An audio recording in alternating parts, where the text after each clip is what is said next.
what is this? Coin. This side is called head. This side is called head. Okay. जसं आपण coin flap करू तसे काय होतील, टॉस केल्याच्या नंतर त्याचे आउटकम्स चेंज होतात. एक जर कॉइन केला तर 2 आउटकम्स, 2 जर केले तर 4 आउटकम्स आणि 3 जर केले तर 8 आउटकम्स. किती आउटकम्स? व्हॉट इज दिस?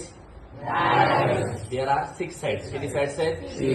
आणि वेगवेगळे डॉट आहेत. इथं 1 आहे, 2, त्याच्यानंतर 3, 4, 5 आणि 6. किती आउटकम्स येतात याचे?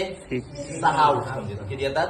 एक डाय जर आपण थ्रो केला तर 6 आउटकम्स त्या ठिकाणी मिळतील. हे काय आहे? Playing card.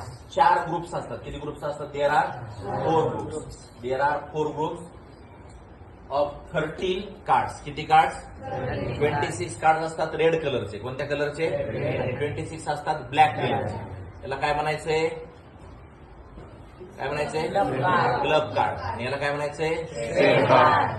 हे आहेत आणि हे आहेत. ओके. 13च्या ग्रुपमध्ये नंबर 10, 9, 8, 7, 6, 5, 4, 3, 2 आणि एस असतो. काय असतो? एस या ठिकाणी तुम्हाला दिला असतो. आणि हे 3 जे आहेत यांना काय म्हणायचं? Face card. काय म्हणायचं? Face card. हा काय आहे? काय आहे? आणि हा काय आहे? हे बिनकामाचा काय आहे? काही संबंध कशामध्ये? पत्त्यामध्ये. म्हणजे खेळताना संबंध आहे, परंतु आपले जे प्लेइंग कार्ड आपल्या अभ्यासासाठी त्याच्यामध्ये जोकरचा काही संबंध नाही तर बस जंगली रमी पे आवडा महाराज तशी गत व्हायची. आलं का लक्षात? हे जोकरचा काही संबंध आहे का? कधी 2 येतात, कधी 3 येतात. ही बेसिक माहिती जर तुम्हाला माहित असेल you can easily solve the problems. Okay, चालेल.